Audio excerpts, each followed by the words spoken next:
She had the perfect husband. Loyal. Faithful. God-fearing. But when temptation knocked, she didn't just open the door, she invited in his younger brother, and set the whole house on fire. Amara and Clinton had what many would call a dream marriage, 2 beautiful kids, a flourishing business, and a house that echoed with laughter. But some smiles hide storms. Clinton adored Amara. He was the kind of man who cooked breakfast every Saturday and never forgot her birthday, not even once in 10 years. But Amara was tired of adoration. She wanted excitement, danger. She craved the fire Clinton no longer gave. That fire came walking in one rainy Friday, in the form of Clinton's younger brother, Desmond. Desmond was wild, charming, and everything Clinton wasn't. He had tattoos, a silver tongue, and eyes that knew how to undress a woman without touching her. He came to stay for just a week after a business failure. But that week turned into 2, then a month. The first time it happened, Clinton was away on a business trip. Amara came downstairs in her robe, and Desmond didn't look away. One stolen look turned into a lingering touch. One innocent joke turned into a kiss by the kitchen sink. Guilt came quickly, but it was soft. Desire came louder, and it swallowed her whole. They swore it was just once. But sin is never satisfied with just once. Soon, Desmond started calling her baby even when Clinton was around, masking it as a joke, but they both knew it wasn't. The guilt became easier to ignore. The thrill became addicting. Every stolen moment felt like a drug. Then, one day, Clinton walked in on Desmond adjusting his trousers, and Amara fixing her blouse. "What's going on here?" Clinton asked, his voice low, steady, too steady. Amara stuttered. Desmond chuckled nervously. "I spilled juice on myself, bro, chill." But Clinton's instincts were sharp. That night, he couldn't sleep. And neither could Amara. He started noticing things, the scent of Desmond's cologne on her clothes, the way she smiled more when Desmond entered the room. Then one morning, he found a necklace under the guest room bed. A necklace he had never bought her. He didn't say a word. He needed proof. So he installed a small camera, hidden in a decorative clock on the shelf.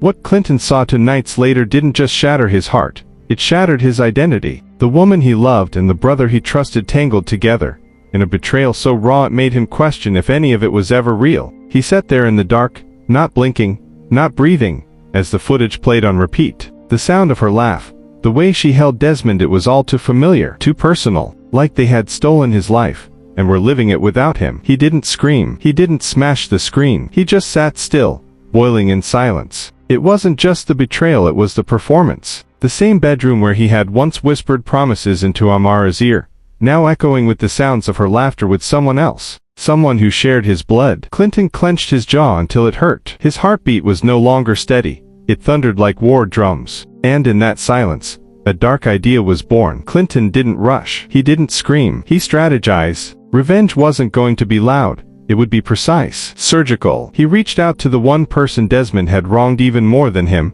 Tonia. The woman Desmond ghosted after her miscarriage. She had fire in her eyes the moment she picked up his call. And in that fire, Clinton saw a perfect storm brewing. Tonia didn't hesitate. She met up with Clinton that very night. As they sat in that quiet cafe, 2 broken hearts planned the most polite destruction ever seen. No yelling, no drama, just cold exposure. She handed him old chats, photos, receipts, evidence of Desmond's consistent betrayal streak. Clinton smiled. Let's turn her birthday into a funeral for their secret. When Amara's birthday arrived, she was glowing, makeup done, nails fresh. Smiling from ear to ear, she walked into a house full of balloons and love. Friends, family, even Clinton's mother was there. She thought she had it all, the husband, the brother, the secrets. What she didn't know was that this party wasn't for celebration, it was a setup. As everyone toasted, Clinton took the mic. "To my wife, the woman I gave everything," he said, raising his glass. Amara smiled, blushing. Then his voice changed. "And to my brother, the one who took everything." The room fell silent. Her smile froze. And then he clicked the remote. The footage rolled like a nightmare painted in HD. Amara, Desmond, kisses, touches, laughter. The kind of intimacy that couldn't be explained away. Gasps filled the room. Clinton stood still,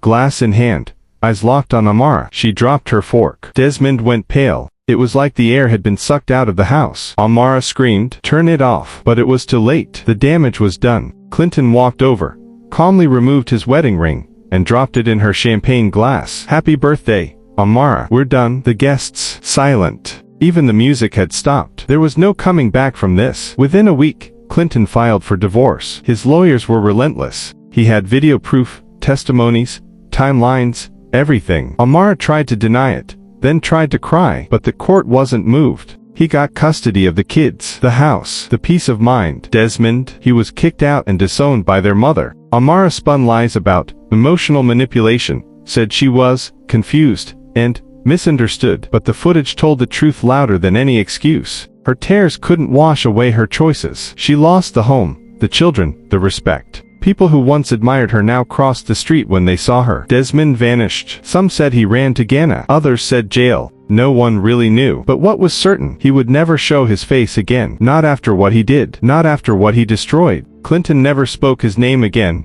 Not even to the kids. Clinton didn't rush into love again. He took his time, went to therapy, read books, mentored young men, spoke at conferences about self-worth, betrayal, and forgiveness. He rebuilt not just his life, but his soul. And through it all, he never once said her name again. Years later, Amara saw him on TV, confident, successful, and glowing. She sat on her tiny couch, surrounded by silence and regret. Her eyes welled with tears. And that night, she wrote him a letter. No return address. No apologies. Just 5 broken words. "I ruined the best thing." Clinton received the letter on a rainy Thursday. He read it once, closed his eyes, took a deep breath. Then he lit a match, watched it burn in a metal tray. Some chapters don't deserve a sequel. Some pain isn't meant to be revisited. People say karma always comes back, but sometimes it doesn't come loud. It comes quietly, wearing a suit, holding a flash drive, and sipping champagne at your birthday party. And as for Amara, she became a ghost of herself,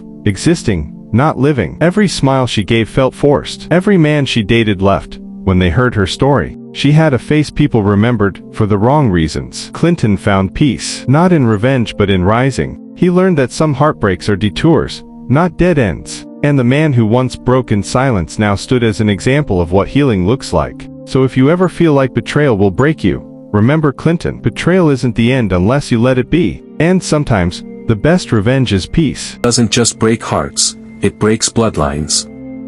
She lost a good man, and destroyed a family. Some mistakes don't just hurt, they echo for generations. If this story touched you, don't forget to like, share, and subscribe. Every week, we bring you true African stories that stir the heart and open the eyes. Until next time, remember, trust is fragile, and family is sacred.